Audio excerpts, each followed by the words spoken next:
Good morning students, I am मान Singh Yadav sir. आज हम डिस्कस करने वाले हैं क्लास 9th के साइंस सब्जेक्ट के बारे में। जैसा कि आपको पता है कि हमारा जो पहला चैप्टर है मैटर्स इन आवर सराउंडिंग, वो कगार पर पहुंचा, एकदम ख़त्म होने के। हमने लास्ट वीडियो में पढ़ा था वाष्पीकरण के कारण शीतलता कैसे होती है। हमने बताया था आपको कि वाष्पीकरण प्रक्रिया के दौरान लुप्त हुई ऊर्जा को पुनः प्राप्त करने के लिए द्रव के कण अपने आसपास के वातावरण से ऊर्जा अवशोषित कर लेते हैं। इस अवशोषण के कारण वातावरण शीतल हो जाती है। उदाहरण में हमने क्या बताया था आपको, गर्मी में हमें सूती कपड़े पहनने चाहिए क्योंकि गर्मियों में पसीना अधिक आता है। सूती कपड़े पानी के अच्छे क्या होते हैं, अवशोषक होने के कारण पसीना अवशोषित कर लेते हैं। ठीक है ना, ये सब के बारे में डिस्कस किए थे। अब हम इन्हीं के बेस पर कुछ क्वेश्चन करने वाले हैं। जैसे कि अभ्यास के लिए प्रश्न दिया गया है, निम्नलिखित तापमानों को सेल्सियस इकाई में परिवर्तित करें। दिया गया है 300 केल्विन, 573 केल्विन। ठीक है ना। और नंबर दूसरा क्वेश्चन है कि निम्नलिखित तापमानों को केल्विन इकाई में परिवर्तित कीजिए। 25 डिग्री सेल्सियस और 373 डिग्री सेल्सियस दिया है। और तीसरा क्वेश्चन है कि निम्नलिखित अवलोकनों हेतु कारण लिखें। देखिए क्या है ना, ये जितने भी क्वेश्चन दिखा रहे हैं ये सब आपको करने हैं। ठीक है ना। मुझे आशा है, मुझे विश्वास है कि आप सब इसको करके दिखाओगे। और आज आपका जो ये चैप्टर है वो फिनिश होने वाला है, तो इसकी पूरी नोट्स इसकी और इसके जितने क्वेश्चंस हैं सारे आप एक कॉपी में लिखकर अच्छे से ग्रुप में सेंड करोगे। हम आपको देखेंगे कितना आपने पढ़ा, कितनी आपकी तैयारी है। ठीक है ना। जितने भी मैं क्वेश्चन दे रहा हूँ सब आपको करने हैं। ठीक है ना। क्वेश्चन नंबर तीसरा क्या है, नैप्थलीन को रखा रहने देने पर यह समय के साथ कुछ भी ठोस पदार्थ छोड़े बिना अदृश्य हो जाती है। ठीक है ना। क्यों, इसको बताना है हमें। इत्र की गंध बहुत दूर बैठे हुए भी पहुँच जाती है, मतलब जो हमारा स्प्रे होता है उसकी जो सुगंध या गंध होती है वो हमको बहुत दूर तक पहुंच जाती है। क्यों ऐसा होता है, मैंने आपको सब कुछ बताया था, एक एक चीज़ डिटेल में बात की है। ठीक है ना। तो मुझे डिटेल में इसका आंसर भी चाहिए, मुझे नोट्स चाहिए। ठीक है ना। आज क्योंकि ये चैप्टर आज फिनिश होने वाला है आपका। और नंबर चौथा क्वेश्चन है, निम्नलिखित पदार्थों को उनके कणों के बीच बढ़ते हुए आकर्षण के अनुसार व्यवस्थित करें।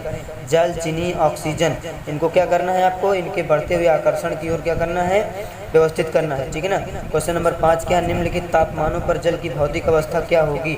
जल की भौतिक अवस्था पूछ रहा है 25 डिग्री सेल्सियस पर, 0 डिग्री सेल्सियस पर और 100 डिग्री सेल्सियस पर। मैंने आपको एक एक जो इसके क्वेश्चन है इसको डिटेल में बात किया है। अगर आपको ना समझ में आया होगा तो वीडियो आप एक बार फिर से रिवाइंड करके पीछे के वीडियो देखिएगा। ठीक है ना। पुष्टि हेतु कारण दें। जल कमरे के ताप पर द्रव है। ठीक है ना। जल कमरे के ताप पर द्रव है। लोहे की अलमारी कमरे के ताप पर ठोस है। क्यों ऐसा होता है। ठीक है।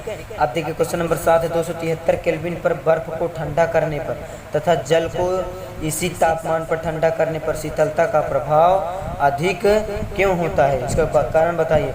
उबलते हुए जल अथवा भाप से जलने की तीव्रता अधिक महसूस होती है, इसका भी बताना है। ठीक है ना। आप हम डिस्कस करने वाले हैं, आप ये सब क्वेश्चन कर लेंगे। उसके बाद अब हमारे पास दो स्टेट ऑफ मैटर दो और बची हुई हैं, पदार्थ की अन्य दो अवस्थाएं जो हैं वो और बची हुई हैं। अब उनके बारे में हम डिस्कस करेंगे, उसके बाद चैप्टर को फिनिश करेंगे। ठीक है ना। अब वैज्ञानिक पदार्थ की 5 अवस्थाओं की चर्चा करेंगे। ठीक है ना। ठोस, द्रव, gas, plasma, Bose Einstein condensate. ठीक है ना। Bose Einstein condensate. अब बात की जाए तो ठोस, द्रव, गैस को हमने डिटेल में एक एक टॉपिक, एक एक क्वेश्चंस मैंने देख लिए हैं। ठीक है ना। अब हम एकदम पूरी तरह से डिटेल में प्लाज्मा, बोस आइंस्टाइन कंडेंसेट के बारे में हम बात करेंगे। अब देखिए क्या होता है, प्लाज्मा क्या होती है। प्लाज्मा होती है, इस अवस्था में कण अत्यधिक ऊर्जा वाले और अधिक उत्तेजित होते हैं। इस अवस्था में क्या होती है, कण जो होते हैं अत्यधिक ऊर्जा वाले और उत्तेजित होते हैं। ये कण आयनीकृत गैस के रूप में होते हैं। किसके रूप में होते हैं, आयनीकृत गैस के रूप में होते हैं। फ्लोरोसेंट ट्यूब और नियॉन बल्ब में प्लाज्मा होता है। नियॉन की जो बल्ब होती है और जो फ्लोरोसेंट ट्यूब होती है उन दोनों में क्या होता है, प्लाज्मा होता है। नियॉन बल्ब के अंदर नियॉन गैस और फ्लोरोसेंट ट्यूब के अंदर हीलियम या कोई अन्य गैस होती है।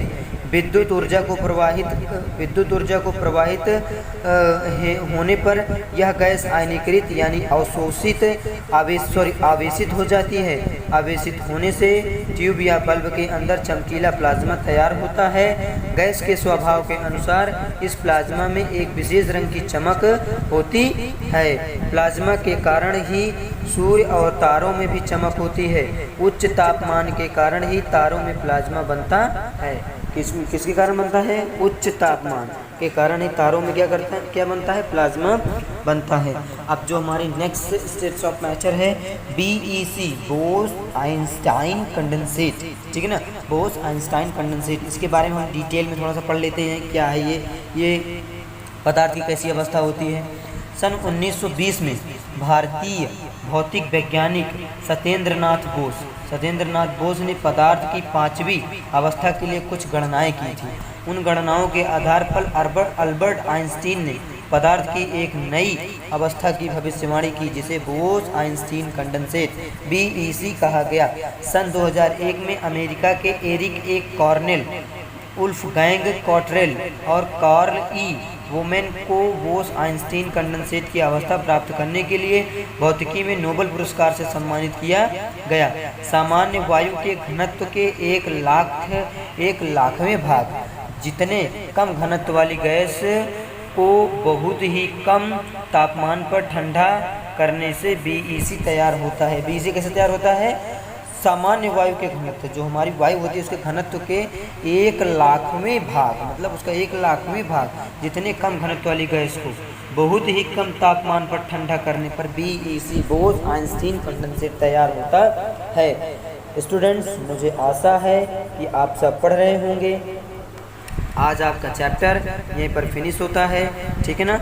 आप क्या करेंगे, मुझे जितना भी आपको पढ़ाया गया है एक अपनी फेयर कॉपी बनाएंगे। उस फेयर कॉपी में मुझे आज शाम 5 बजे के पहले क्या करेंगे आप, मुझे पूरा जो आपकी पूरी नोट्स है और जो आपको क्वेश्चन दिए गए हैं सारे क्वेश्चन आप करके हमारे पास भेजोगे, ठीक है ना स्टूडेंट्स। और सुनिए, आपको और क्या करना है, आपको ये करना है कि इनको लर्न करना है, ठीक है ना। लर्न करने से आपको क्या होगा, ऑनलाइन एग्ज़ाम भी होगा। मैं आपका ये चैप्टर ख़त्म हुआ है तो मैं एग्ज़ाम भी आपका लूँगा, ठीक है ना। जब आप लर्न कर लेंगे तो मैसेज दे देंगे कि सर हमको लर्न हो गया है, ठीक है। जब आप कह देंगे सर हमको लर्न हो गया है तो फिर हम एग्ज़ाम के बारे में सोचेंगे। आपका जो नेक्स्ट चैप्टर है उसको हम नेक्स्ट डे स्टार्ट करते हैं। क्या हमारे आसपास के पदार्थ शुद्ध हैं, ठीक है ना। केमिस्ट्री चल रही है, आपको जब ये दोनों चैप्टर खत्म हो जाएंगे तो फिर फिजिक्स पढ़ाएंगे, ठीक है ना स्टूडेंट्स। मुझे आशा है कि आपको अच्छे समझ में आया होगा, एक एक चीज़ डिटेल में समझ में आई होगी। जो कुछ भी आपको डाउट लगा हो आप मैसेज करके आप मुझसे पूछ सकते हैं। लेकिन हाँ, मैंने जो बोला है आपको कि नोट्स हमको मिलनी चाहिए शाम 5 बजे से पहले। देखते हैं कितने स्टूडेंट्स हमारे देख रहे हैं, कितने स्टूडेंट्स हमारे पढ़ रहे हैं, ठीक है ना। Thank you students.